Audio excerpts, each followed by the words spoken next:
त्यांचा असा आरोप आहे. पहिले गोपीबाव असा आरोप आहे की तुम्ही दरवाजा फिल्मी स्टाईल त्याला लाथ मारून अरे मग त्याला काय होतं, गाडीच्या आडवं यायचं नाही.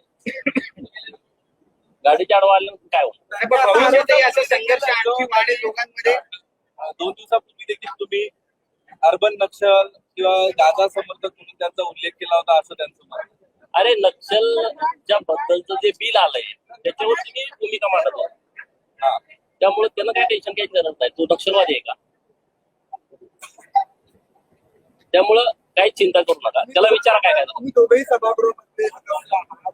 त्यांनी म्हटलंय की एका सदस्याने एका सदस्यावर शिवीगाळ केलेला आहे असा आरोप केला होता. त्यामुळे तुम्ही कारवाई वगैरे करा. कसली कारवाई कर म्हणावं, काय करायचं. तुम्ही शिवीगाळ केला असं त्यांचा आरोप आहे तुमच्यावर. आणि मी व्हिडिओमध्ये तर नक्की स्पष्ट दिसतंय की गोपीचंद पडळकरांनी शिवीगाळ केली. फक्त शिवीगाळ केली असं म्हणतात ना. ठीक आहे, बघू, तुम्ही केली का? बघा ना व्हिडिओ.